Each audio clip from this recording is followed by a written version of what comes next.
읽고 싶은 책이 생겼나요? 책방 가기 전엔 책방 기자. 책을 통해 보는 세상 이야기, 책방 기자. 지난번에 이어서 1-2화로 다시 돌아왔습니다. 샌델 이야기마저 이어가야겠죠? 저는 오늘도 진행을 맡은 김챔프입니다. 스튜디오에 두 분 나와 있습니다. 네, 안녕하세요. 영진입니다. 네, 안녕하세요. 오늘도 막내인 원북입니다. 원북씨 막내이신 게 별로신가 봐요. 너무 좋습니다. 서열 정리를 다시 한번 해보자고요. 조만간 한번 맞짱 뜨시는 걸로. 제가 최근에 이야기를 들었는데 주먹으로 하면 자기가 1등이다. 이런 이야기를 하셨다고. 네, 지난번 저희 1-1화 되게 열띠게 이야기 나눠봤었는데 마이클 샌델의 공정하다는 착각 책을 간략하게 저희가 한번 정리를 해봤었죠. 그때 이야기를 했던 것처럼 이 책 굉장히 파격적인 내용을 담고 있습니다. 덕분에 이제 던질 화두도 많고 저희가 이제 청취자분들과 나눠볼 이야기도 많은 것 같습니다. 네, 오늘 원북 씨 활약 좀 기대해도 되나요? 저야 이게 제 생각을 그냥 좀 속 시원하게 가림막 거리낌 없이 좀 이야기해 보도록 하겠습니다. 사이다가 되겠다. 이렇게 이해를 해도 되겠죠? 네. 요즘 공정에 대한 이슈가 너무 많으니까요. 자, 이 책 저희가 지금 우리나라 국내 출간된 책을 가지고 있는데 이게 사실 원서를 번역을 해서 낸 거잖아요. 원서 보면 제목이 달라요. The Tyranny of Merit. 그러니까 한글로 그대로 옮기면 능력주의의 독재, 폭압 이 정도로 저희가 이해를 할 수 있는데 실제 출간된 우리말 제목은 다르잖아요. 공정하다는 착각인데 이거 왜일까요?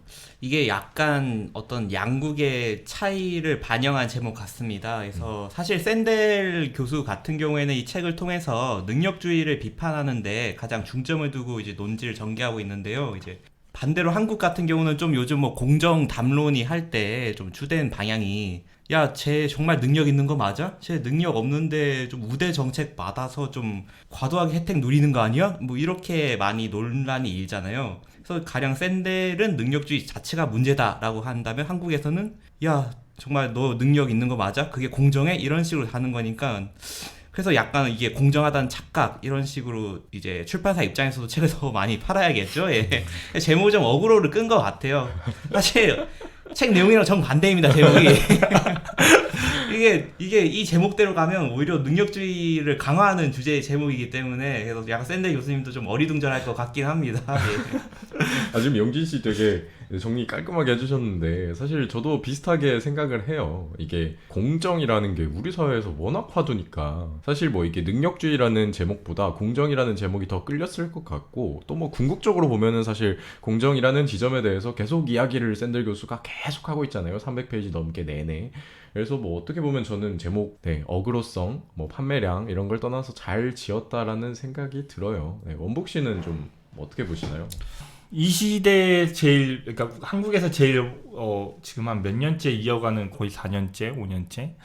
그렇다 보니까 아무래도 이 시대를 관통하는 다는 책이라는 인상을 주고 싶었던 게 아닌가. 우리 지금 20대부터 50대까지 이런 공정성, 이게 능력과 공정에 대한 그런 것들에 대해서 이제 양극화돼서 싸우고 있는 그런 양상에 대해서를 좀 더 자기 자신들이 보여주는 책이다라고 이제 책 제목을 지은 게 아닌가라는 생각을 해봅니다. 네. 저희 이야기 나왔으니까 이게 화두다, 이슈다. 그런 사건들이 있었으니까 사실 화두고 이슈잖아요. 가장 먼저 떠오르는 건 일단 인국공 사태겠죠. 인천국제공항 비정규직 정규직 전환 사건이 있었는데 사실 이 책에서 나왔던 그러니까 샌델이 이야기한 것들과 굉장히 맞닿아 있어요. 일권 씨는 인국공 사태 때 취준생이었나요? 아니면 직장인이었나요? 제가 이제 작년 2월에 취업을 했으니까 인국공 사태 때 이제 한창 취준생이었던 것 같습니다. 사실 취준생 입장이면은 더 좀 이렇게 공감도 되고 더 몰입하고 이러셨을 것 같은데 그 당시에 1년에 이제 벌어진 일들 보면서 좀 어떤 생각을 하셨어요? 일단 많은 분들이 알고 계시겠지만 인천국제공항공사는 대한민국 공기업 중에서 연봉이 탑입니다. 연봉이 탑이고 아시다시피 공기업은 이제 잘릴 일도 없어요. 그렇다 보니까 웬만한 이제 대학생 취준생들이 정말 가고 싶어하는 곳 중에 하나인데 대신 이제 스펙을 요구하는 이제 뭐 이게 공식적인 오피셜한 수치는 아니지만 대부분 뭐 토익은 뭐 최소 950을 맞아야 되고 뭐 학점은 어느 정도 해야 되고 뭐 영어 토론은 어느 정도 해야 된다 뭐 이런 얘기가 나올 정도로 고스펙을 요구하는 회사인데 이제 그런 곳에서 이제 비정규직으로 그러니까 다른 이제 뭐 용역 업체분들을 이제 인천국제공항공사에서 직고용한다라는 이제 모든 취준생이 조금 이게 공정한가 많이 이제 논란이 일어나지 않았나라고 생각을 합니다.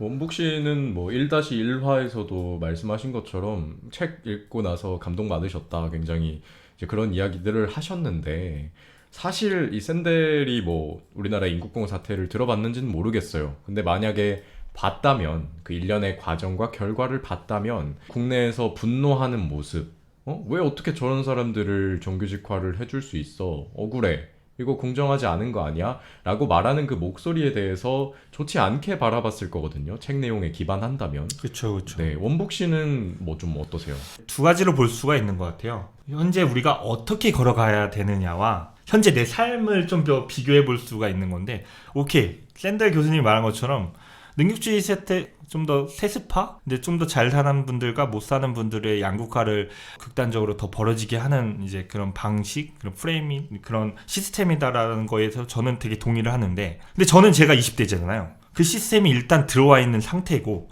그 시스템 내에서 어떻게든 제가 밥벌이, 그러니까 제 입에 풀칠을 해야 하기 위해서는 그 능력주의라는 걸로 좀 더 제가 증명해서 많은 사람들이 인정하는 기업이나 공기업 아니면 직장을 얻어야 된다라는 현실에 부닥쳐 있는 상황인 거죠. 그런 이상적인 사회? 저도 제 자식 세대에게는 물려주고 싶으나 그 자식 세대에게 물려주기 위해서 일단 제가 먹고 살아야 된다라는 현실적인 고민이 있더라고요. 그래서 뭐 가야 되는 방향에는 온당하다, 맞다라고 얘기할 수 있으나 내가 처한 현실에서 봤을 때는 이게 공정한가? 솔직하게 말하면 저분들이 저렇게 가면 내가 갈 수 있는 자리는 더 좁아지지 않을까라는 좀 더 두려움이 더 작용했던 게 사실입니다. 네, 아무래도 샌델 교수님 같은 경우는 사실 뭐 20대 때부터 뭐 하버드 교수를 했다 하면 사실 좀 달라요. 저희가 생각하는 게 좀 이분도 이제 좀 그냥 삼각김밥도 이제 좀 자주 먹어보고 좀 뭐 기분 좋은 날 국밥 먹고 그래 봐야지 이게 또 이게 또 달리 보이는 거거든요. 이게 아니구나 이렇게. 제가 취준생 때는 자취를 했는데 부모님한테 용돈을 받아다 쓰고 그런 것도 이제 한계가 있거든요. 그렇다면 제 시간, 그러니까 취준 시간을 좀 쪼개서 아르바이트도 해야 되고 그러니까 그런 일련의 상황들이 저 자신을 좀 더 뭔가 그 능력주의에 어떻게든 올라서야 된다라고 밀어넣는 그런 사회 시스템이 잘못된 건 맞다고 저는 생각해요.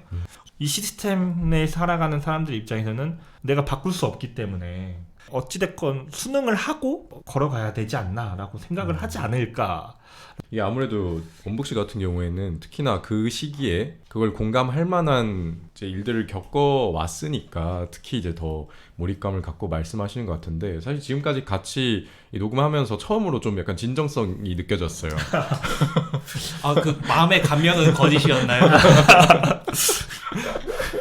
그게 되고 그리고 저희 영진 씨가 되게 중요한 말씀 해주셨어요. 그러니까 이게 샌델 교수가 사실 엘리트 중에서도 엘리트죠. 20대 하버드 교수가 되는 사람이 뭐 전 세계에 얼마나 되겠어요. 손에 꼽을 정도 수준일 텐데 뭐 그런 부분들 저희가 이따가 한 번 더 모아서 얘기를 해보고요. 저희가 지금 첫 번째 사례 한번 얘기해봤습니다. 국내에서 큰 이슈가 됐던 인천국제공항 인국공 정규직 전환 사태에 대해서 이야기를 했고 또 하나 더 있습니다. 샌델이 그 얘기 했었죠. 능력주의의 세습 문제에 대해서도 한참 이야기를 합니다. 왜냐면 이 능력주의로 인해서 내가 뭔가를 얻었어요. 근데 내 자식도 내 손자도 그거를 덕을 보기를 원하니까 세습화가 될 수밖에 없다 이런 이야기들이 나오는데 그 대표적인 사례가 또 하나 있었죠. 우리나라를 강타했던 조국 전 법무부 장관 자녀와 관련한 사건이 또 있었는데요. 이 부분 어떻게 영진 씨가 조금 정리를 해주실까요? 네, 이제 조국 전 법무부 장관이 이제 장관 임명이 되면서 과연 적절한 인물인가 이를 두고 이제 여러 검증이 들어갔는데요. 이제 그중 하나가 자녀 입시 문제였죠. 이제 딸의 어떤 뭐 대학원 입시가 적절했냐, 대학 입시가 적절했냐 이런 검증이 왔는데요. 지금 이제 2심을 이제 진행 중인 상황입니다. 좀 이것도 마찬가지로 왜냐하면 대입 자체가 사실 한국에서 가장 첨예하게 이제 관심이 정말 많은 분야이기도 하고 사실 어느 대학에 가냐, 어느 뭐 대학원에 가냐, 전문대 코스를 밟냐 안 밟냐가 그 이후에 소득에 큰 영향을 미치기 때문에 여기에 대해서 좀 분노하는 측면도 일견 이해가 많이 됩니다, 저는. 네, 그 영진 씨 방금 뭐 이야기하신 것처럼 일단은 지금 법적인 판단을 받고 있는 상황이라서요. 뭐 다만 이 능력주의 세습, 그러니까 공정의 측면에서는 어떤 생각들을 해왔는지는 저희가 충분히 뭐 다뤄볼 수 있을 것 같아요. 그 말씀하신 것처럼 학벌, 그리고 그 학벌을 통해서 내가 갖는 직업이 향후의 소득과 삶의 질 결국에 연결될 수밖에 없잖아요. 그게 현실이잖아요. 특히나 이 조국 전 법무부 장관의 딸 같은 경우에는 의학전문대학원, 그러니까 의사가 되는 코스를 밟는 과정에서 이제 그런 문제들이 나왔던 건데, 의사가 되면 아무래도 향후에 기대되는 소득이나 뭐 사회적 지위나 이런 것들이 굉장히 높은 편에 속하는 엘리트층이니까요. 그런 의혹, 관심을 받을 수밖에 없는 주제였는데요. 뭐 원북 씨, 이게 또 사실 인국공 사태랑 어떻게 보면 비슷해요. 두 가지 모두 아직 뭔가를 갖지 못한, 그리고 갖기 위한 그 과정에 있는, 그러니까 단련하고 있는 청년층, 그 취업을 준비하는 사람들한테 더 큰 타격이 오는 주제일 수밖에 없잖아요. 원북 씨, 이거는 어떻게 생각하셨어요? 아까는 인국공은 좀 더 취준생한테 치중됐다라고 하면은 조국 사태는 좀 학부모까지도 이제 나아갈 수 있는 사태라고 볼 수 있는 게, 최근에 이제 30대 직장인이신 이제 홍보팀 분들을 좀 만나보면은요, 그런 얘기를 합니다. 나는 조국 같은 아버지가 될 수가 있을까? 그러니까 좀 더 어찌됐건 부모 마음이라는 게 자식이 좀 더 잘 됐으면 좋겠고, 이 책에도 나와요. 자기 자식이 중산층에는 갔으면 좋겠다라는 마음으로 기부 입학을 한다라고 언급이 되거든요. 나중에 부모님이 되시는 분들도 다 똑같은 마음이지 않을까. 어찌됐건 내 딸, 내 아들이 좀 더 나은 직장을 얻기 위해서 좀 더 괜찮은 학력을 따야 된다라는 생각이 다들 있고 있는데, 그런 고민을 이제 부모님까지 하게 된 화두라는 거죠, 이 사태가. 그래서 내 자식은 내가 뭐 해주지도 못했는데 이런 것들에 진짜 그러니까 자괴감이 온다라는 말씀을 하시더라고요. 그러니까 우리 사회의 공정이라는 화두를 더 세게 터트린 사건이지 않나라고 좀 말씀드리고 싶네요. 수면 아래에 계속해서 있어왔던 문제인 거고, 그게 바깥으로 꺼내져 왔고, 그리고 사람들의 엄청난 관심을 단기간 안에 받으면서 굉장히 이제 폭발적으로 곳곳에서 수요가 생기고 이슈로 급부상했던 문제인 건데, 이게 말씀하신 것처럼 그러니까 열등감을 만들어낸 거죠, 사회에. 각자의 소득은 달라요. 살고 있는 집도 다르고 내가 몰고 있는 차도 다르고 환경도 달라요. 근데 평소에는 그냥 열심히 살아가요. 내가 내 삶에서 행복을 느끼면서, 자존감을 느끼면서, 내 직업으로 인한 보람을 느끼면서. 그런데 이 사태를 보고 나서 갑자기 스물스물 그런 생각이 드는 거죠. 나는 내 자식 내가 진짜 사랑하는데 근데 나는 저렇게는 못 해주네. 나 너무 못났나? 그러니까 이런 열등감들이 계속 생기게 만드는 거예요. 그래서 더 폭발적으로 확산하지 않았나, 저는 그렇게 보거든요. 네, 사실 조국 전 법무부 장관을 두고도 이제 여러 목소리가 나뉘었는데요. 이제 어떤 분들은 우리도 조국이다라고 하면서 이제 조 전 장관이 어떤 특수한 케이스가 아니다, 좀 너무 과도하게 수사를 받은 측면이 있다, 이렇게 지적을 해주시는 분들이 있는 반면, 또 다른 분들은 조국 전 장관이 아니어서 미안하다, 이렇게 이야기를 하면서 원북 씨가 이야기해 준 것처럼 그런 좀 느끼지 않아도 될 죄책감을 느끼시는 분들이 많습니다. 그래서 단순히 이거를 어떤 분노했다 아니다 수준을 넘어서서 정말 다양한 감정을 촉발하는 사건인데요. 네, 이게 참 사실 저 같은 경우도 이제 이미 뭐 대입은 이미 다 끝난 상황이기도 하고, 뭐 저 자녀의 대입은 이제 너무나 먼 미래고, 이제 일단 뭐 자녀가 있을지도 모르는 상태이기 때문에 예. 그렇게까지 저는 상대적으로는 이렇게까지 뭐 죄책감이나 뭐 이렇게 뭐 미안함 이런 감정이 느껴지지는 않았는데요. 그래도 이게 정말 한국 사회에서 입시라는 것은 정말 무시할 수 없는 문제이기 때문에 정말 너무 안타까웠습니다. 이런 사태가 촉발된 것 자체가. 근데 또 저는 또 재미있었던 게, 좀 전에 이제 인국공 사태를 이야기를 했고 이번에 이제 조국 사태를 이야기했는데, 보통의 분들은 이 두 사안에 대해서 뭐 인국공에 분노하시는 분들은 보통 조국 사태에도 분노를 하실 거고, 반대로 뭐 인국공에 이거는 오히려 좋은 일이다. 이게 뭐가 문제냐 하시는 분들은 조국 사태도 약간 비슷한 스탠스일 텐데 만약에 샌델 교수님이 이 두 가지 사연을 봤으면 샌델 교수님은 인국공 사태는 이게 뭐가 문제냐라고 할 거고 조국 사태에서는 야 이건 문제다 이렇게 할 거란 말이에요. 비정규직은 이제 우리가 미국에서 흔히 말하는 블루컬러 노동자잖아요. 그러니까 블루컬러 노동자분들의 존중이 과연 대한민국에 있는가? 과연 우리가 아침 뭐 7시에 출근했을 때 길이 깨끗하고 그리고 지하철을 탔을 때 좀 더 쾌적하게 탈 수 있게끔 하시는 분들이 분명히 있는데 그분들은 이제 비정규직이자 블루컬러 노동자인데 그분들을 존중해야 되는 건가 아닌가라고 이제 샌델 교수님이 말하는 것 같고 뭐 이제 조국은 아예 그냥 완전 비판의 대상이 되는 거죠. 조국 교수님도 근데 어릴 때부터 거의 소년등과 하신 분이잖아요. 거의 30대 때 바로 서울대 법대 교수를 하신 분이니까 그러니까 그런 지위로 이제 자신의 자녀들에게 능력주의를 좀 더 세습을 시켜주고자 노력을 한 의혹을 받고 있는 아직 뭐 결과가 나오진 않았으니까요. 그래서 이 부분에서는 특히 이제 샌델 교수가 직시하고 있는 문제지 않나 한국 사회에서라고 말하고 싶네요. 네, 뭐 이렇게 저희 두 가지 얘기해봤는데 사실 샌델 교수의 관점에서 뭐 인국공 사태 같은 경우에는 두 분 말씀해주신 것처럼 받아들여야 되는 부분이라고 얘기를 했겠죠. 왜 학벌 때문에 우리가 뭐 사람 갈라야 돼? 그게 성공과 실패야? 라고 했을 것 같고 그리고 두 번째 지금 뭐 조국 사태 같은 경우에는 상당히 이게 여러 갈래로 나뉘어지고 첨예하게 갈등이 있는 문제라서 저희가 뭐 하나하나 다 뜯어볼 수는 없지만 그 중에서 가져온 게 그 딸을 의사로 만들어주기 위해서 뭐 이런 것들을 허위로 부정으로 한 것이냐 혹은 그렇지 않느냐 이걸로 지금 이제 대립이 있고 법적인 판단까지 받고 있는 상황인 건데 그렇겠죠. 샌델 교수는 아마 그렇게 바라보지 않을까 싶어요. 그러니까 샌델 교수와 조국 전 장관이 밟아온 길이 비슷해요. 학교나 뭐 이런 것들 활동한 분야가 달라서 그렇지 굉장히 비슷한데 만약에 샌델이 자기 뭐 아들, 딸, 자기 자녀에게 하버드 입학 자리를 만들어주기 위해서 혹은 어디 유명한 로펌에 취업시키기 위해서 어디 유명한 컨설팅 회사에 취업시키기 위해서 뭔가 자신의 힘을 부당하게 활용했다. 그러니까 저희가 지난번에 외착 설명할 때 첫 장에서 그 얘기 나오잖아요. 앞문, 뒷문, 옆문 얘기가 나오잖아요. 그런 방식을 샌델이라면은 활용하지 않았겠죠. 본인의 관점, 본인의 주장에 어긋나니까요. 네, 그 부분들 청취하신 분들 같이 고민해 주시면 좋을 부분인 것 같고요. 이어서 한번 가볼게요. 저희 지금 두 가지 이슈 얘기하면서 약간 좀 진이 빠지신 것 같아요.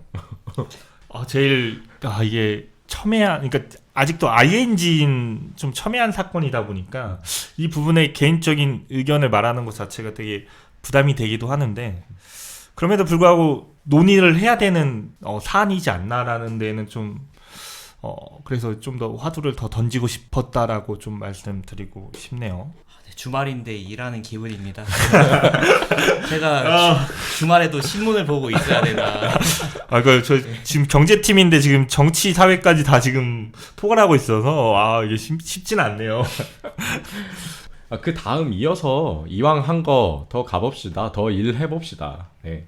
우리나라 최근 강타한 또 이것도 ING죠. 두 가지 큰 이슈 한번 추가로 저희 한번 다뤄봐요. 가장 최근엔 이 국민의힘 이준석 대표가 당선이 됐죠. 아직 40이 안 된, 그러니까 얀센도 맞은 그런 이준석 대표가 당선이 됐고 또 한편 이 여권, 그러니까 청와대에선 박성민 청년 비서관을 발탁을 했어요. 두 가지 모두 굉장히 이슈 메이킹을 하고 있는데 한 사람, 이 대표 같은 경우에는 샌델 기준으로는 뭐 학력주의의 절정에 있는 사람이죠. 네, 절정에 있는 사람이고 또 그 덕을 봤다라는 분석도 같이 나오고 있고요. 또 한 사람은 학력주의 사회에서는 어떻게 보면 상대적으로 약한 집단에 처음에 속해 있었고 또 이 스펙 같은 것들이 부족하지 않냐 이런 지적과 비판이 합쳐지면서 좀 집중 포화를 맞고 있는 그런 상황입니다. 이것도 저희가 한번 좀 보려고 하는데 원북 씨가 먼저 한번 이야기를 해주실까요? 일단 뭐 이게 좀 이제 갈리는 건 이제 이준석 대표 당선 같은 경우는 이제 자기 스스로 자기 능력대로 이제 선거 운동에 당 대표 선거에 나섰고 당 대표 선거 운동을 통해서 그러니까 투표를 통해서 이제 당선이 됐다라는 당위성. 그러니까 이게 젊어서 된 게 아니다. 나는 능력이 있고 이런 능력을 통해서 나이가 드신 분들을 제치고서 이제 공정하다게 능력을 통해서 했다라고 볼 수 있는 측면이 있는 반면인데 한국에서 이제 비판의 대상이 된 이제 박성민 청와대 청년 비서관 같은 경우는 정무직이에요. 그러니까 대통령이 이제 임명을 하면은 이제 고위 공무원이 되는 건데 이제 꼴랑 저 25살이 대통령이 임명한다고 해서 1급이 되는 게 과연 이 사회의 공정인가? 그러니까 이런 것들에 대해서 좀 더 비판이 많이 일고 있는 것 같아요. 이준석 대표가 젊은 나이에 의전설 7위, 대한민국 의전설 7위라는 당대표가 된 거에 대한 시선과 그리고 이제 청와대에서 이제 임명하신 박성민 비서관에 대한 시선이 좀 더 많이 첨예하게 갈리고 있지 않나. 그러니까 이게 두 자리가 사실 뭐 똑같은 지위라고 볼 수도 없고 사실 동등 비교 같은 선상에서 비교가 불가능한 자리예요. 근데 여권 한 명, 야권 한 명, 또 젊다는 그 기준으로 서로가 약간 이제 같이 어떤 기사나 이런 것들 이야기거리에 오르게 되는데 방금 원복 씨가 말해준 부분에서 좀 고민해 볼 게 있을 것 같아요. 그러니까 이준석 대표 같은 경우에도 사실 그간의 이력 뭐 크게 있지는 않아요. 물론 맞아요. 최고위원을 했습니다. 네, 그 국내에 있는 주요 당에서 이제 당직 중에는 굉장히 이제 높은 자리죠. 최고위원이라는 게 했었는데 뭐 선거도 여러 번 출마를 또 했었고 뭐 고민한 것들은 많았겠죠. 근데 이게 시선에 따라 이렇게 충분히 다를 수 있다라는 거예요. 이게 그 박성민 비서관을 보는 시선하고 사실 비슷한 거거든요. 그게 저는 그렇게 보여지는데 두 사람에 대한 이 여론 또 뭐 여러 가지 나오는 이야기들은 왜 방향성이 좀 다른 걸까요? 이제 먼저 이야기할 거는 이준석 대표는 의전설 8위입니다. 이제 거의 한 단계 더 높여버렸어요. 이제 제가 잘못 말했나요? 그리고 역시 오늘도 역시 저를 담당해 주시는 영진님. 자. 그리고 이제 박성민 청년 비서관 같은 경우는 물론 이제 이게 뭐 정무직이다. 그래서 절차적으로 문제가 없다. 이렇게 이야기를 하고요. 또 그 말이 맞는 말이기도 합니다. 그런데 또 이제 국민 감정은 다르잖아요. 사실 이게 또 이야기를 지금까지 해온 것처럼 공정하지 않는 거 아니냐. 무슨 뭐 능력을 보였냐 이런 이야기를 하는데 또 이제 반대 측에서는 뭐 이분은 이제 민주당 안에서 그간 이제 여러 가지 뭐 청년 대변인, 부대변인 뭐 그 활동도 하고 이렇게 쭉 해왔다. 능력을 보여왔다. 이렇게 저는 근데 사실 다른 부분이 좀 의문이 들더라고요. 이제 사실 이 청년 비서관을 뽑은 것 자체가 이제 청년들이 어떤 생각을 하고 이들이 어떤 고민을 하는지 좀 들어보려고 이제 그런 파격적인 인사를 한 건데 사실 이분 같은 경우는 대학을 다니다가 이제 원래는 휴학도 안 하고 이제 최고위원을 하다가 이제는 뭐 휴학을 하고 이제 하는 거겠죠. 이제 휴학 그렇게 하고 들어갔는데 이제 보통의 대학생이 좀 청년 일반을 잘 대변할 수 있을까? 사실 뭐 물론 어떤 대학 생활이고 어떤 뭐 취업 준비 고민도 굉장히 중요한 문제이긴 한데 사실 이거는 20대, 30대로 치면 포션이 작은 문제이잖아요. 그래서 좀 이렇게 인사를 하면 이게 청년 문제를 두루두루 잘 대변할 수 있는가 이런 의문이 들기는 하더라고요. 예. 정치가 생물이라고 많이 이야기를 하고 또 생물인 이유가 사실 해석이 굉장히 중요한 영역이니까 이렇게 이야기를 하는데 저도 뭐 영진 씨랑 생각이 비슷해요. 일단은 샌델의 입장에서 이 부분은 조금 제가 뭐 빙의를 한다라고 표현도 하고 싶은데 왜 안 돼? 라고 이야기할 수 있을 것 같아요. 청년 비서관 어쨌든 뭐 어떤 자격 조건을 명시해 놓은 자리가 일단 아닌 것으로 알고 있고 만약에 그러면 지금 현재 이제 청년 비서관이 된 박성민 씨가 아니라면 그럼 어느 사람을 우리가 내놓아야 할까? 뭐 누군가 후보들은 많겠죠. 많은데 그러면은 박성민이 아니고 이 사람이어야 돼라고 말할 수 있는 자격 조건이 뭐여야 할까라고 했을 때 딱 떨어지게 누가 얘기할 수 없을 것 같아요. 뭐 학벌이 이만큼 이상 돼야 돼. 혹은 경력이 이만큼 이상 돼야 돼. 뭐 어떤 것들을 얘기를 해도 그래 그건 맞는 것 같아 라고 얘기할 수 있는 게 사실 없잖아요. 그쵸. 그런 점에서 왜 안 돼 이런 얘기도 할 수 있을 것 같고 또 한편으로는 영진 씨 지적이 좀 타당하다고 보는 게 재학 중인 물론 편입을 한번 하셨지만 재학 중인 대학생 입장에서 과연 청년층 전체를 대변할 수 있을까? 그런 의문은 확실히 있긴 해요. 청년층이라는 것도 청년층이라는 단어, 그러니까 그 세 글자에 묶이지만 굉장히 다양한 사람들이 있잖아요. 뭐 소득 계층이나 환경도 다르고 처해 있는 상황도 다르고 뭐 그 모든 것들을 조금 아우를 수 있는 그런 사람이어야 하지 않나 이런 비판은 일견전 좀 더 타당하다고 보여지고요. 뭐 그런 측면들이 있는 것 같고 이준석 대표 같은 경우에는 어쨌든 뭐 스펙 자질 논란이 처음에 기득권 당내 경선을 하면서는 좀 이야기를 나왔지만 당선된 이후에는 그런 이야기들 나오지 않아요. 그건 왜 그렇다고 보시나요, 혹시? 이제 가장 큰 이유는 이제 어쨌든 선거를 통해서 이제 뽑혔기 때문에 그게 또 단순히 어떤 당원들 물론 이제 당원들의 이제 지지가 가장 중요하지만 정당에서는 당원들의 지지 외에도 이제 일반 국민 여론조사에도 뽑혔잖아요. 그거는 맞아요. 이제 압도적이었죠. 이제 국민 전반적으로 이제 인정을 했다는 측면이기 때문에 거기에 대해서 오히려 또 왈가왈부를 하면 좀 이 결과를 받아들이지 못하는 이제 패자처럼 비칠 수도 있기 때문에 예, 주의해야 할 측면이 있기도 하고요. 그리고 또 이준석 대표 같은 경우는 본인의 이전에 뭐 이야기를 인터뷰 같은 것 때문에 해봤었는데 본인은 원외에서 많이 정치를 했고 오히려 그게 자기의 정치 활동의 주 무대였다 이렇게 이야기를 해요. 그래서 꼭 뭐 국회의원을 해야 뭐 정치 활동을 한 거냐? 그거는 잘못된 거 아니냐 생각이 약간 이런 주의입니다. 그래서 그렇죠. 예, 그 사람은 그 당대표 이 대표 입장에서는 어쨌든 뭐 10년 넘게 10년 가까이 정치 활동을 했기 때문에 지금까지 오히려 그렇게 뒤집더라고요. 원외인데도 10년 동안 살아남을 수 있다는 것 자체가 자기의 어떤 정치력이 입증한 거 아니냐 이렇게도 또 볼 수 있을 것 같습니다. 역시 정치는 해석의 영역이네요. 이제 인국공과 조국 사태 그리고 거기에 이어서 이준석과 박성민까지 이렇게 이제 사회를 뒤흔들고 있는 이슈에 대해서 조금 이야기를 해봤고요. 약간 마지막 사회 담론 한 번 더 던져보려고 해요. 우리나라에서 이 부동산만큼 뜨거운 게 또 교육이잖아요. 우리나라 교육열 참 이제 유명한데 이걸 또 능력주의하고 떼놓을 수가 없어요. 이 교육을. 능력주의, 학벌주의, 교육 전반의 시스템이 연결되는 이 고리는 단단하게 묶여있기 때문인데요. 과연 이 우리나라 교육을 능력주의를 떼고 볼 수 있을까요?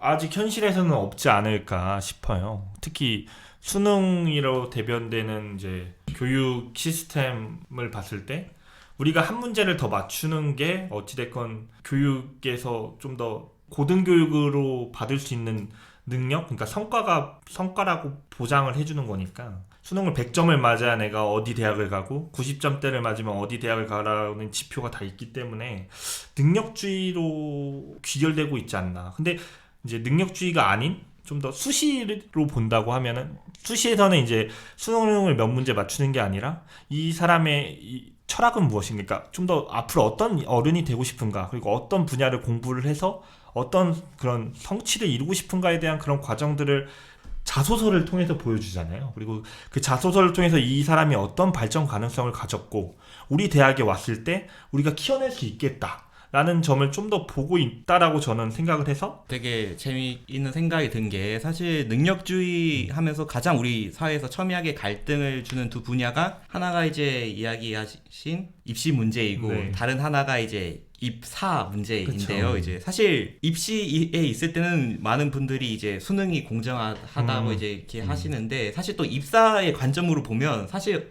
정시보다 수시가 더 입사 양태랑 가깝잖아요. 그쵸, 근데 그쵸. 왜 또 여기 이 두 가지 또 다른 양태가 나오는 걸까요? 제가 생각하기에는 입시에서는 많은, 그러니까 대략 저희가 수능 볼 때 한 60만 명을 봤는데 60만 명을 수시처럼 다 들여다보기라는 물리적으로 거의 불가능하다라고 저는 생각을 하거든요. 그럼 이게 그러니까 어떻게 이 60만 명을 등급표를 어떻게든 다들 그러니까 결과에 대해서 승복할 수 있게끔 할 수 있을까에 대해서 봤을 때 수능을 보게 된다면은 이 60만 명에게 어느 정도 그러니까 당신이 이 결과 지표를 받았을 때 설득을 할 수 있지 않을까. 근데 수시는 그거를 이제 수치화하기가 쉽지는 않잖아요. 그리고 그 60만 명을 수치화하기 힘든데도 그 사람들을 어찌됐건 나눠야 된다는 거죠. 누구는 서울대를 가고 누구는 뭐 다른 연대 고대 뭐 아무튼 어딘가를 가도록 나눠야 되는, 차등을 둬야 되는데 수시는 또 차등을 두기 어려운 것 같고, 그렇기 때문에 입시에서는 수능이 좀 더 있는 것 같고, 근데 입사 시험에서는 저희가 언론사 시험을 볼 때도 아시겠지만 입사자가 제일 많았던 게 한 2,000명 정도였던 걸로 저희가 기억을 하거든요.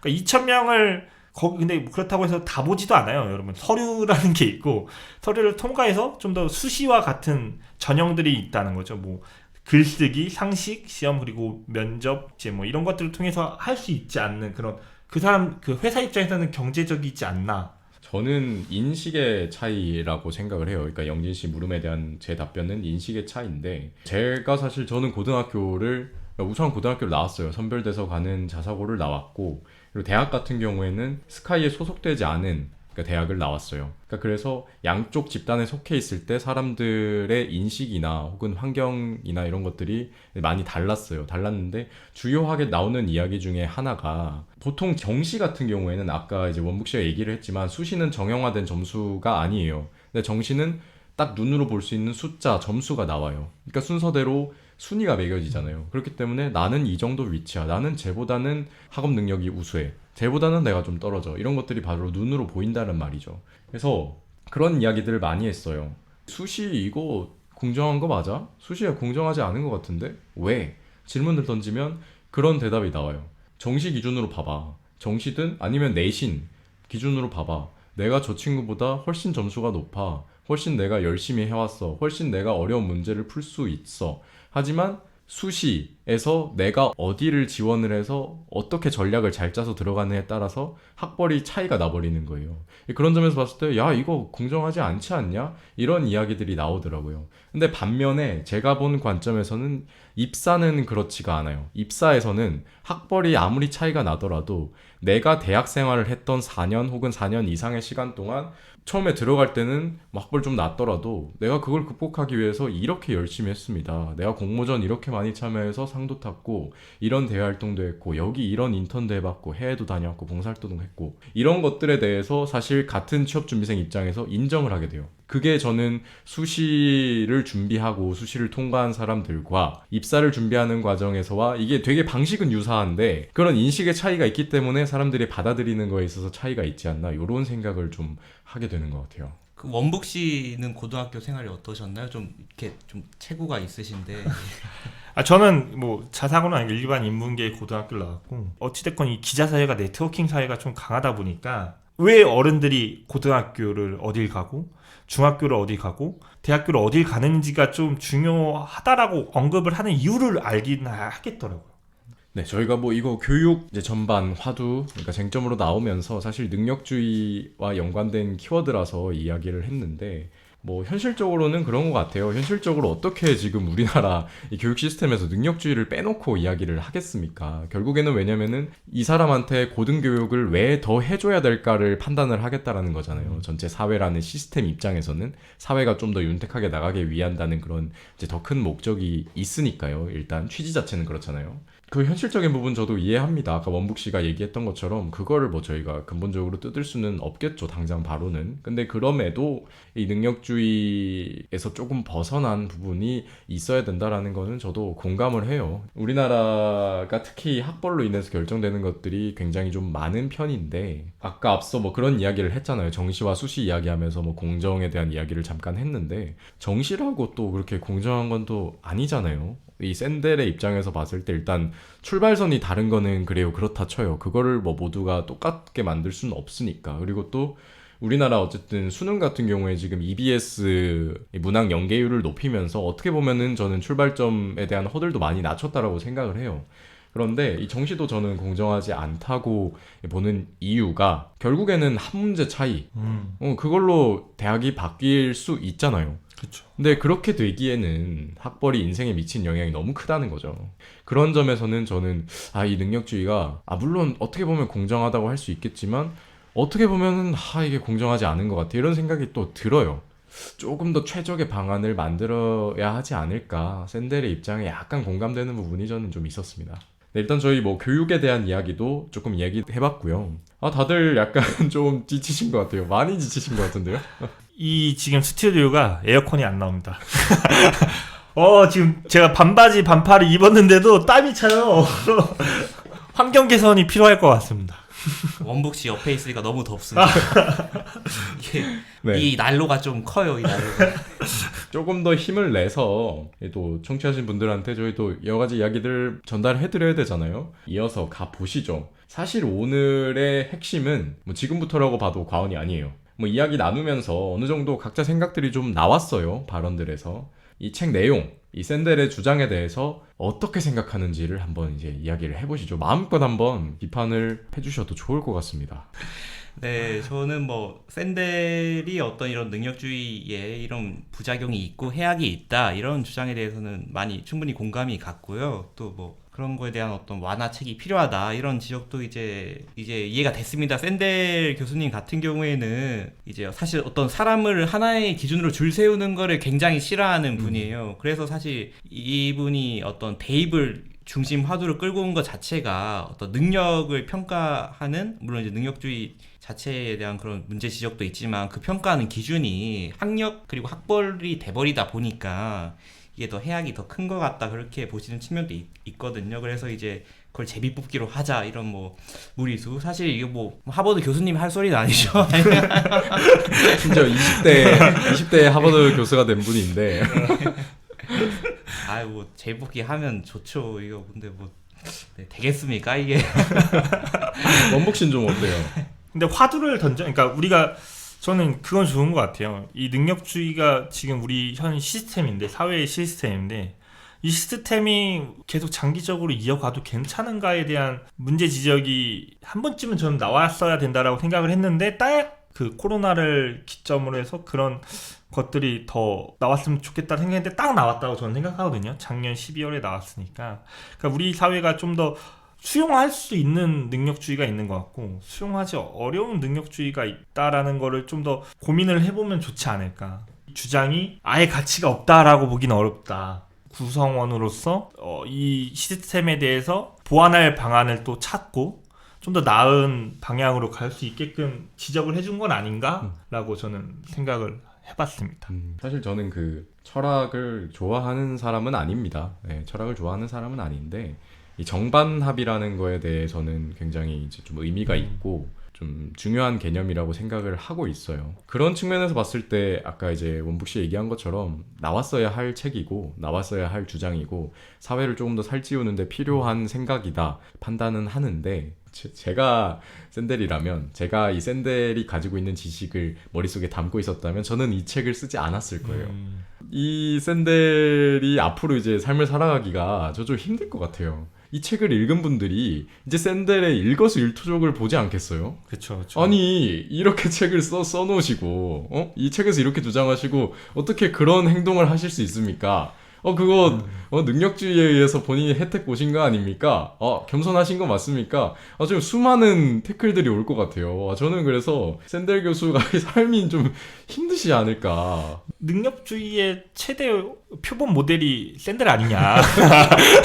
아니 제일 혜택을 보신 분께서 이런 말씀을 하시면, 아무튼 그럼에도 불구하고 이 책을 쓰신 거니까, 전 세계에서 제일 표본이신 분께서 이 책을 쓰시니까 뭐 좀 더 설득력이 있는 것 같으면서도 모순되는 것 같으면서도 일단 재미는 있습니다, 책은. 정리 깔끔하네요. 좋아요.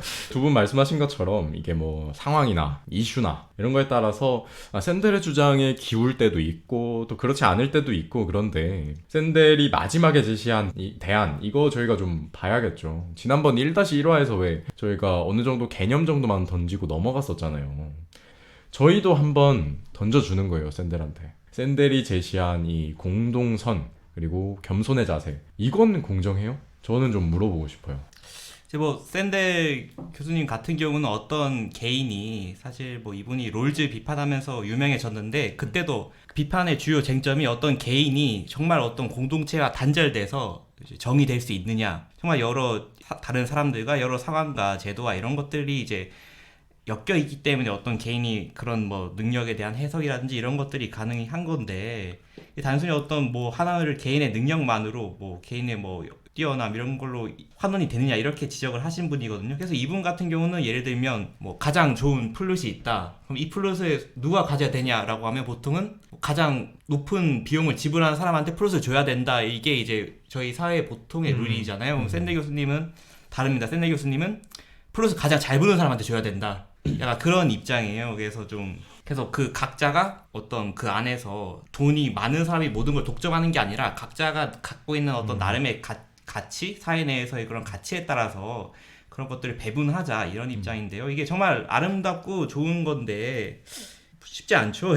쉽지 않죠. 저는 그러니까 오히려 그래서 약간 공정하지 않다라는 생각이 들었는 게 약간 유토피아적인 세상이 구축되면 좋죠. 좋은데 어쨌든 우리 사회가 지금 뭐 전 세계 대부분의 사회가 자본주의를 기반으로 하고 있고 수요와 공급의 원칙에 따라서 가치가 정해지잖아요. 그리고 우리 삶에 있어서 결국에는 제일 중요한 게 돈인데 그 가치가 돈이랑 연결이 되어버리니까 이게 단순히 그냥 모든 일은 소중해, 모든 직업에 대해서는 같은 뭐 존엄성을 갖고 있어, 이렇게 하기가 이거는 거의 뭐 불가능에 가깝다고 저는 보거든요. 그렇기 때문에 예를 들어서 방금 이제 이야기가 나왔어요. 플러스 제일 잘 부는 사람한테 플러스를 주자, 이렇게 하면은 이제 배분이 되겠죠, 모든 사람에게.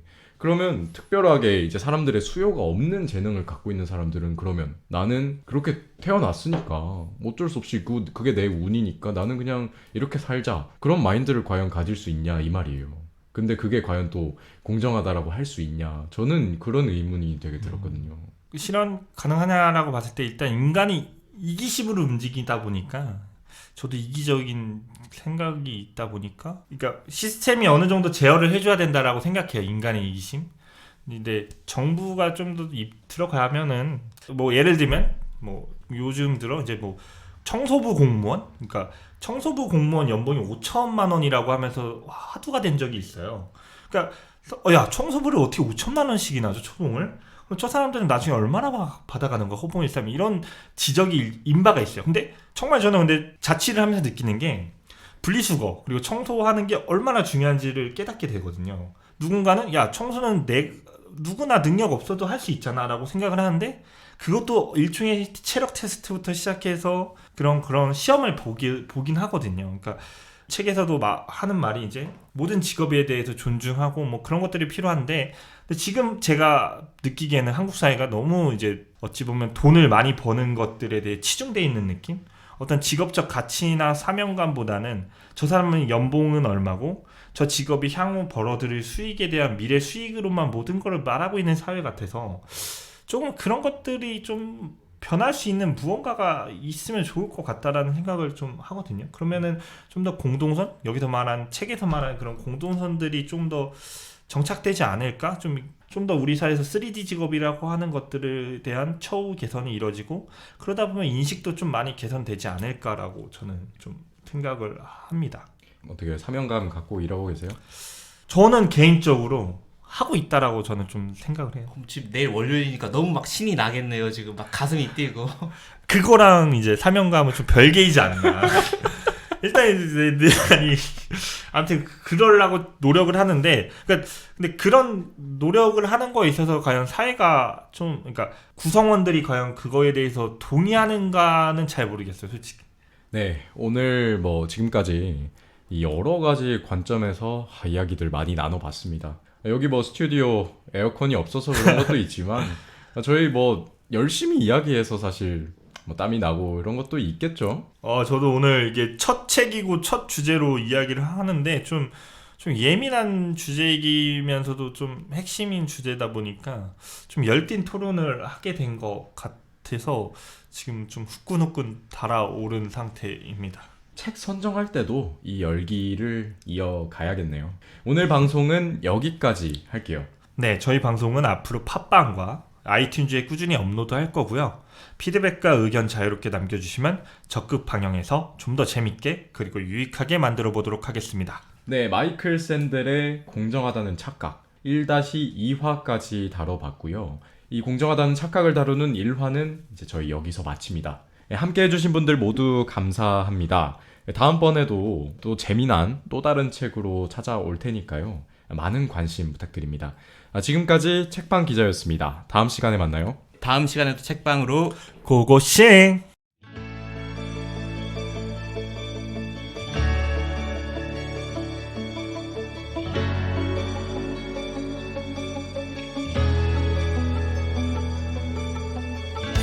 읽고 싶은 책이 생겼나요? 책방 가기 전엔 책방 기자.